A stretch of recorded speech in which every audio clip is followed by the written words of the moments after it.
औज़ुबिल्लाहिमिनश्शैतानिर्रजीम बिस्मिल्लाहिर्रहमानिर्रहीम। आज जो हम चैप्टर शुरू कर रहे हैं उस चैप्टर का नाम है bonus shares and right shares.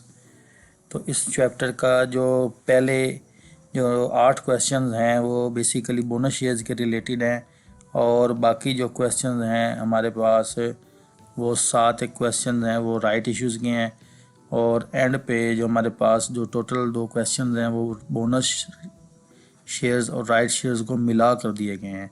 तो सबसे पहले हम जो क्वेश्चन नंबर 1 है वो हमारे पास ये दिया गया है। क्वेश्चन नंबर 1 लिखा हुआ है the following figures has been extracted from the books of Umar trading company limited as on 31 December 2010। कि हमारे पास जो उमर ट्रेडिंग कंपनी है उसका डाटा दिया गया है। एग्जिस्टिंग कैपिटल जो मौजूदा सरमाया कंपनी के पास है वो इस वक्त 40 लाख रुपए है। फ्री रिजर्व्स जो एक्स्ट्रा पैसे पड़े हुए हैं रिज़र्व के अंदर वो हमारे पास 50 लाख रुपए पड़े हुए हैं। The company want to capitalise its reserve. Company अपने रिज़र्व को कैपिटलाइज करना चाहती है। कैपिटलाइज का मतलब है कि कंपनी अपने रिज़र्व में से पैसे निकाल के बोनस की शक्ल में कैपिटल में ऐड करना चाहती है, बोनस शेयर्स की शक्ल में। The company wants to capitalise its reserves in order to declare fully paid up bonus shares. और किस तरह क्या करेगी कि आप जो कंपनी पैसे रिजर्व से निकालेगी वो पेड करेगी बोनस शेयर्स की शक्ल में। यहाँ पे क्वेश्चन की रिक्वायरमेंट कुछ इस तरह दी हुई है कि what will be the maximum amount available for quantum of bonus, कि ज़्यादा से ज़्यादा कितने पैसे हम बोनस की मद में रिजर्व अकाउंट से निकाल सकते हैं। ये क्वेश्चन की रिक्वायरमेंट है। What will be the maximum amount available for quantum of bonus, के बोनस की मिकदार का तयन करें कि कितनी रकम आप एज ए बोनस अपने एग्जिस्टिंग शेयर होल्डर्स को यहाँ पे अदा कर सकेंगे। अब चूँकि हमें रिक्वायरमेंट दी है क्वांटम ऑफ बोनस, तो क्वांटम ऑफ बोनस में हमने बोनस की मिकदार का तयन करना है। इसके लिए हमारे पास चंद एक फार्मूले हैं, तो उस फार्मूले को अप्लाई करके हम इसका क्वेश्चन को हल करेंगे। तो देखिए सबसे पहले क्या लिखेंगे, आप लिखेंगे क्वेश्चन नंबर 1, फिर लिखेंगे आप एग्जिस्टिंग कैपिटल जिसको सी से डिनोट किया गया है वो 40 लाख रुपए है। तो आप देखें कि एग्जिस्टिंग कैपिटल 40 लाख रुपए, सी हमारे पास कंसीडर हो गया as a variable. Existing capital question में 40 लाख दिया गया है, ठीक हो गया। इसके बाद हमारे पास दिया हुआ है फ्री रिज़र्व। फ्री रिज़र्व को वेरिएबल बनाया गया FR, वो हमारे पास 50 लाख रुपए। ये ऊपर क्वेश्चन में दिया फ्री रिज़र्व हमारे पास 50 लाख है। और जो हमारी रिक्वायरमेंट वो ये है कि क्वांटम ऑफ बोनस मालूम करना है। क्वांटम ऑफ बोनस को मैंने क्यू वेरिएबल के साथ डिफ़ाइन किया है कि बोनस की मिकदार का तयन किया जाए। तो यहाँ पे लिखा जाएगा रेजिडल रिज़र्व एक वेरिएबल बनेगा। रेजिडल रिज़र्व का मतलब बकाया बचा हुआ रिज़र्व कितना होगा, तो इसको कहा गया RR रेजिडल रिज़र्व। तो फ्री रिज़र्व में से क्वांटम की वैल्यू माइनस हो जाएगी, तो पीछे जो रिज़र्व बचेगा जितने पैसे बच जाएंगे, फ्री रिज़र्व 50 लाख है, क्वांटम ऑफ बोनस हम मालूम करेंगे वो इसमें से फ्री रिज़र्व में से माइनस कर देंगे, जो पीछे बच जाएगा उसको हम कहेंगे रेजिडल रिज़र्व, ठीक हो गया। नेक्स्ट हमारे पास जो दिया हुआ है वो इंक्रीज्ड कैपिटल है कि वो बराबर होता है C + Q। तो इंक्रीज कैपिटल मैंने बताया था आपको, एग्जिस्टिंग कैपिटल C है मौजूदा सरमाया, इसमें क्वांटम की जितनी वैल्यू ऐड होगी वो हमारे पास इंक्रीज्ड कैपिटल का हो जाएगा। तो यहाँ पे अब देखें 2 इफेक्ट होंगे। पहला इफेक्ट ये होगा कि क्वांटम ऑफ बोनस मालूम करना है, Q की वैल्यू को हम तयन करेंगे।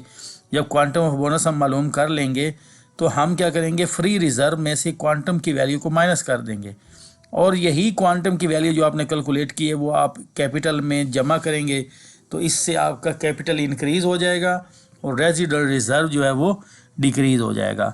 तो बेसिकली हुआ क्या है कि कंपनी की लाइबिलिटी साइड पे जो रिज़र्व्स पड़े हुए थे उन रिज़र्व से पैसे निकले हैं और क्वांटम की शक्ल में कैपिटल में ऐड हो गए हैं, ठीक है। फ्री रिज़र्व से क्वांटम माइनस हो गया है और इनके कैपिटल के अंदर ये क्वांटम ऐड हो गया है। तो हम लिखेंगे क्वांटम ऑफ बोनस में be calculated by using the following formula. तो क्वांटम ऑफ बोनस हम इस फार्मूले के साथ मालूम कर सकते हैं। तो ये फार्मूला मैंने आपको पहले इनिशियल लेक्चर जो चैप्टर का हुआ है इंट्रोडक्शन, उसके अंदर लिख कर फार्मूले को एक्सट्रैक्ट करके वो दिखाया है कि फार्मूला हमारे पास ये है कि Q = 4FR - C / 5। तो quantum of bonus is equal to 4 into free reserve minus C का मुराद है एग्जिस्टिंग कैपिटल और 5 पे इसको डिवाइड कर देंगे। अब हम इस फार्मूले के अंदर तमाम वैल्यू जो रिक्वायरमेंट दी हुई हैं सवाल के अंदर उसको ऐड करेंगे। तो देखें एफ आर से मुराद है फ्री रिजर्व हमारे पास 50 लाख है, सी की वैल्यू हमारे पास 40 लाख है। तो हम ये वैल्यू पुट करेंगे, क्वांटम इज इक्वल टू 4 इसी तरह लिखा जाए, एफ आर की जगह पे लिखा जाएगा फ्री रिजर्व 50 लाख माइनस सी हमारे पास जो एक एग्जिस्टिंग कैपिटल है वो हमारे पास 40 लाख है, इसको हमने 5 पे डिवाइड कर दिया। तो अब हम क्या करेंगे, इस 50 लाख को जब 4 के साथ ज़रब देंगे तो हमारे पास आ जाएगा 200 लाख आ जाएगा, 200 lakhs minus 40 lakhs divided by 5।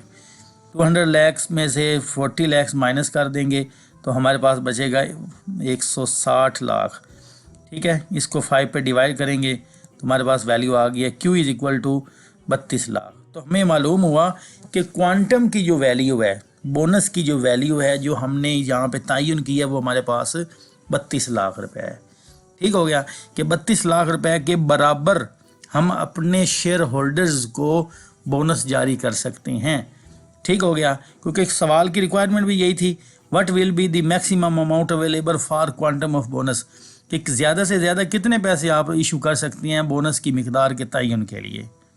तो हमारे पास ये जो मौजूदा वैल्यूज़ दी हुई हैं एग्जिस्टिंग कैपिटल और फ्री रिजर्व को मद्देनज़र रखते हुए हमने ये तयन किया कि 32 लाख रुपए हम as a quantum of bonus दे सकते हैं। अब ये क्वांटम ऑफ बोनस क्या करेगा, इन दो चीज़ों पे इफेक्ट करेगा। एक तो रेजिडुअल रिजर्व को मालूम करेंगे कि फ्री रिजर्व में से क्वांटम माइनस हो जाएगा और इस क्वांटम को एग्जिस्टिंग कैपिटल में ऐड करके इंक्रीज कैपिटल निकाल लेंगे। तो नेक्स्ट हमारे पास जो दिया हुआ है अब हम इसको प्रूफ करना है या चेक करना है। तो प्रूफ या चेक क्या करना है कि प्रूफ और चेक ये करेंगे कि हमारे पास जो है residual reserve is equal to 25% of increase capital. ये जो रेजिडुअल रिजर्व होगा बचा हुआ सरमाया क्या होना चाहिए, 25% ऑफ इंक्रीज कैपिटल होना चाहिए। इंक्रीज कैपिटल का 25% जो हमारा रेजिडुअल रिजर्व होगा। तो चूंकि हमने क्वांटम मालूम कर लिया है, अब इन वैल्यूज़ इसके अंदर पुट करेंगे। तो पुट करने के लिए हम देख रहे हैं residual reserve is equal to F R free reserve होता है इज इक्वल टू हमारे पास क्या हमारे पास है 50 lakh minus 32 lakh. Residual reserve is equal to free reserve में से क्वांटम माइनस किया। फ्री रिजर्व हमारे पास जो था वो 50 लाख था, इसमें से हमने माइनस कर दिया क्वांटम 32 लाख। तो हमारे पास जो वैल्यू बची है रेजुलर रिज़र्व हमारे पास मालूम हुआ है वो 18 लाख रुपए है। हमने फ्री रिज़र्व में से क्वांटम माइनस करके रेजुलर रिज़र्व मालूम कर दिया है। ये रेजुलर रिज़र्व इसका मतलब कितना हमारे पास बना है 18 लाख रुपए। अब नेक्स्ट हम देखेंगे इंक्रीज कैपिटल। इंक्रीज कैपिटल का वेरिएबल था C plus Q। Increase capital existing capital में क्वांटम जमा करेंगे। तो एग्जिस्टिंग कैपिटल 40 लाख है, इस 40 लाख में 32 लाख जब जमा करेंगे तो इंक्रीज कैपिटल हमारे पास हो जाएगा 72 लाख रुपए। तो ये दो वैल्यू का हमने तयन कर लिया। रेजुलर रिजर्व हमारे पास है 18 लाख और इंक्रीज कैपिटल हमारे पास है 72 लाख। अब ये दो वैल्यू को हम इस इक्वेशन जो ऊपर हमने स्टार्ट में लिखी थी regular reserve is equal to 25% of increase capital में पुट कर देंगे। तो लिखेंगे regular reserve is equal to 25% of increase capital. ये residual reserve is equal to 25% of increase capital की वैल्यू कितनी थी 72 लाख थी। ये 72 लाख यहाँ पे आपने पुट कर दिया। 72 लाख का आप 25% लेंगे तो ये हमारे पास आएगा residual reserve is equal to 18 lakh. तो अब आप देखें हमने ये प्रूफ किया है कि रेजिडुअल रिजर्व जो होगा बचा हुआ जो रिजर्व हमारे पास कंपनी के अंदर है वो इंक्रीज कैपिटल का 25% होना चाहिए। तो हमने क्या किया, इंक्रीज कैपिटल का जब 25% लिया है, इंक्रीज कैपिटल का जब हमने 25% लिया तो हमारे पास 18 लाख बना है। तो 18 लाख क्या होना चाहिए, रेजुलर रिजर्व होना चाहिए। तो आप ऊपर देखें स्टार्ट में क्या मैंने रेजुलर रिजर्व कैलकुलेट जब किया था वो भी 18 लाख रुपए आई है। तो ये दो वैल्यू आपकी इक्वल आनी चाहिए। यही इसका प्रूफ है कि कंपनी ने गिवन डाटे के मुताबिक कितनी मिकदार में बोनस का तयन करना है उसको हमने मालूम कर लिया है। अब नेक्स्ट क्या स्टेप होगा, बेसिकली यहाँ पे सवाल हमारा मुकम्मल हो गया है, न्यूमेरिकली सवाल बेसिकली मुकम्मल हो गया। नेक्स्ट स्टेप ये होगा कि इसी जो आपने क्वांटम दिया है ये 32 लाख रुपए, इस 32 लाख रुपए के आप बोनस शेयर्स इशू करेंगे। ठीक है, चूँकि वो अकाउंटिंग ट्रीटमेंट है इसलिए हम आगे तीसरे सवाल में वो इफेक्ट शुरू होगा। उस वक्त हम देखेंगे हम बोनस की तयन करने के बाद रकम को किस तरह आगे यूटिलाइज़ करते हैं उसकी जर्नल एंट्रीज करेंगे तो उस वक्त इस पे बात होगी। तब तक के लिए अल्लाह हाफिज़।